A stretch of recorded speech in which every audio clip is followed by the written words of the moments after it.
Nggak tahu, cuma pernah dengar namanya aja sih. Nggak tahu.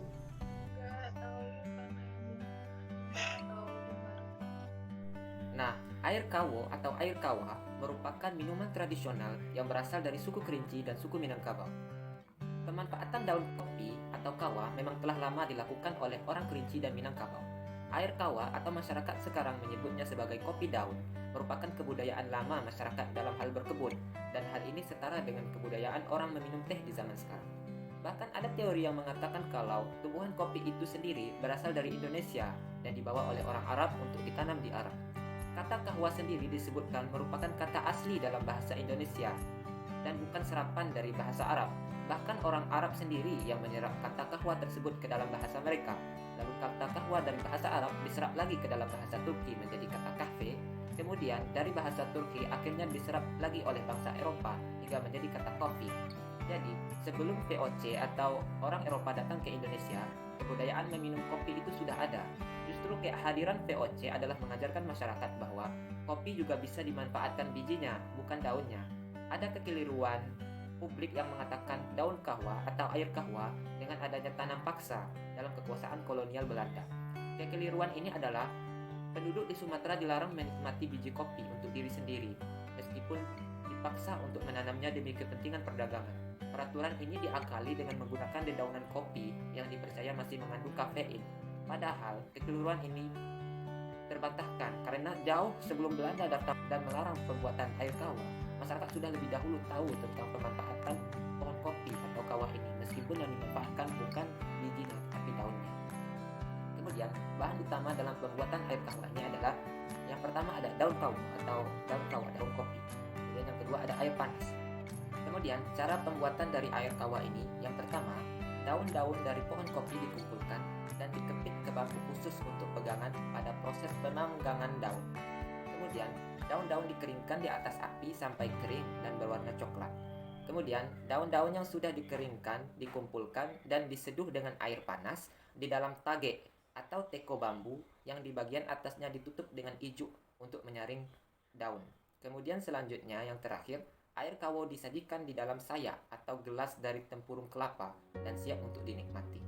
Filosofi dari air kawo ini sendiri yaitu tradisi minum air kawo ini sangat lumrah di Lembah Kerinci. Masyarakat biasa mengkonsumsi air kawo ini di pagi hari sebelum bekerja di ladang atau sawah. Hal ini dimaksudkan untuk menghangatkan tubuh di cuaca dingin di dataran tinggi Kerinci. Masyarakat juga selalu menghidangkan air kawo ini sebagai minuman untuk tamu yang datang berkunjung.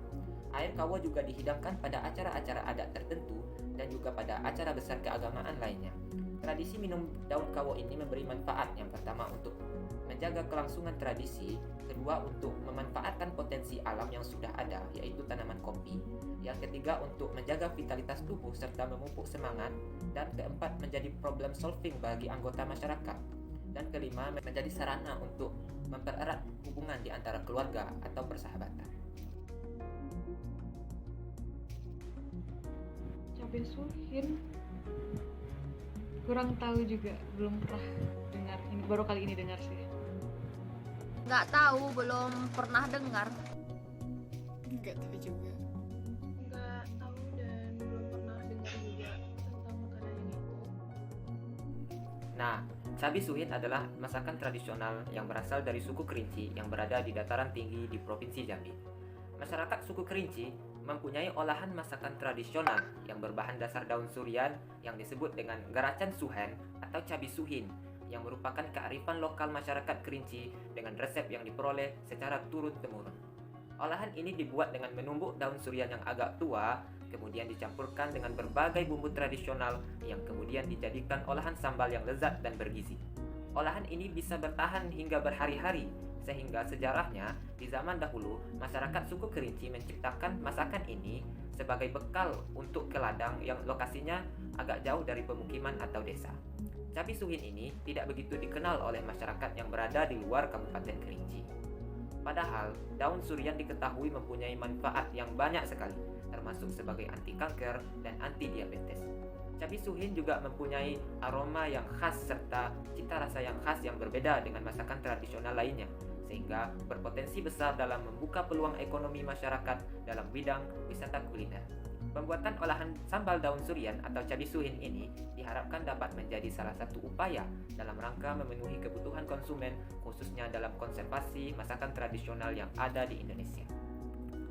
Kemudian selanjutnya, bahan utama dalam pembuatan cabai suhin ini adalah yang pertama adalah daun pohon surian yang sudah agak tua. Kemudian selanjutnya ada cabai, ada bawang merah, kemudian bawang putih, kemudian ada rebung, kemudian belut, kemudian ada garam. Kemudian cara membuatnya yaitu daun surian ditumbuk hingga berbentuk seperti serbuk, tetapi tidak terlalu halus. Kemudian daun surian yang sudah ditumbuk tersebut diperam atau difermentasi hingga 1 hari. Kemudian setelah 1 hari, daun surian yang sudah difermentasi tersebut dimasak dengan cara digoreng di dalam kuali bersama minyak goreng dan bumbu-bumbu lain. Kemudian ditambahkan ikan asin, ikan tawar, udang atau belut kering sesuai selera. Kemudian cabai suhin siap disajikan bersama dengan nasi. Filosofi dari cabai suhin ini adalah daun surian pada cabai suhin itu melambangkan keteguhan pendirian. Kemudian cabai itu melambangkan kekuatan dan keberanian. Garam itu melambangkan kehormatan derajat, serta ikan atau belut melambangkan kelincahan.